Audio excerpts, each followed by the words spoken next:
It's not talked about very often, but it's actually becoming more common in today's world, and you even see commercials about it more often. It's estimated that it happens to 6 out of every 100,000 people in the world today.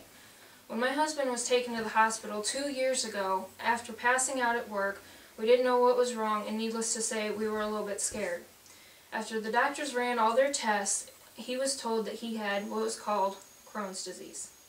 Since then, we have done lots of research and asked the doctors many different questions so that we could get a better understanding of what was going on with him.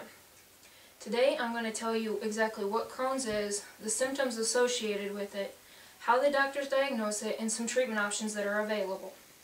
The most important thing you need to know is exactly what Crohn's is. Crohn's is a complex disease and is very hard to truly understand.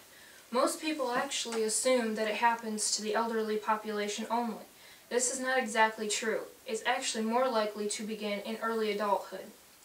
Crohn's is a type of inflammatory bowel disease, also called IBD, which is a chronic inflammation that affects your entire digestive system. According to the Johns Hopkins Medical Handbook, it mainly affects the small intestine and the colon, but it can also affect your esophagus, leading all the way up to your mouth, and it affects deep layers of all the bowel walls.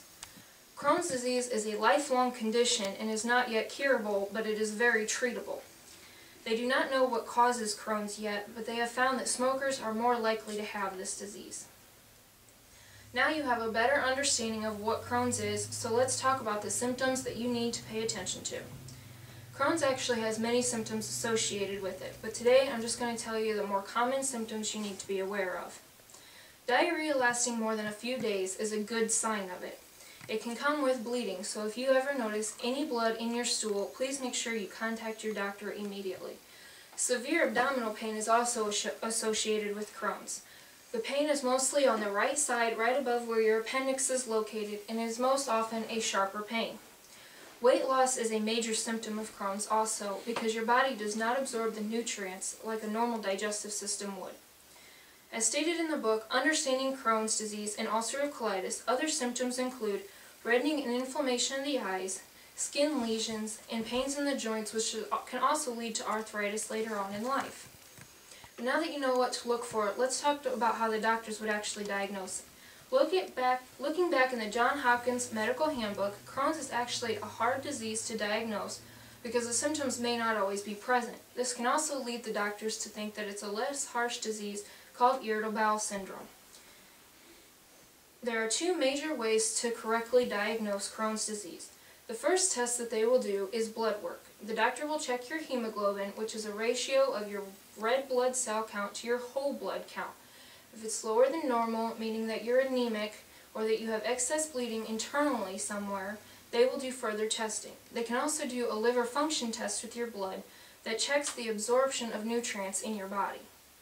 If either of these tests show any signs of IBD, a colonoscopy will more than likely be done. A colonoscopy is an exam of the entire colon through a camera that is inserted into your rectum. It's treated like a surgery and you will have general anesthesia, so I promise you won't feel it. It can help determine if it is in fact Crohn's or some other condition. An X-ray or a CAT scan can also be done to look at the small intestine for any inflammation inside of that. Now you know how it's diagnosed. What about the treatments that you can do to help it? People living with Crohn's can actually live a very normal, very healthy lifestyle.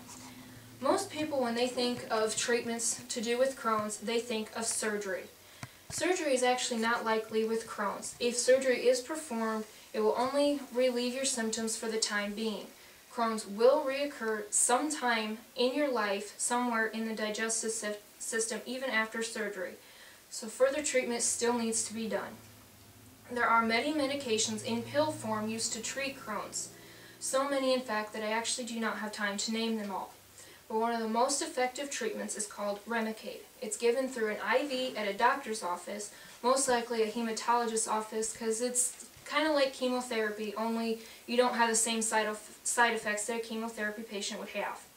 The infusion is given every 8 weeks, and most patients have reported that after the third infusion, their symptoms actually start to relieve themselves quite a bit or have gone away completely.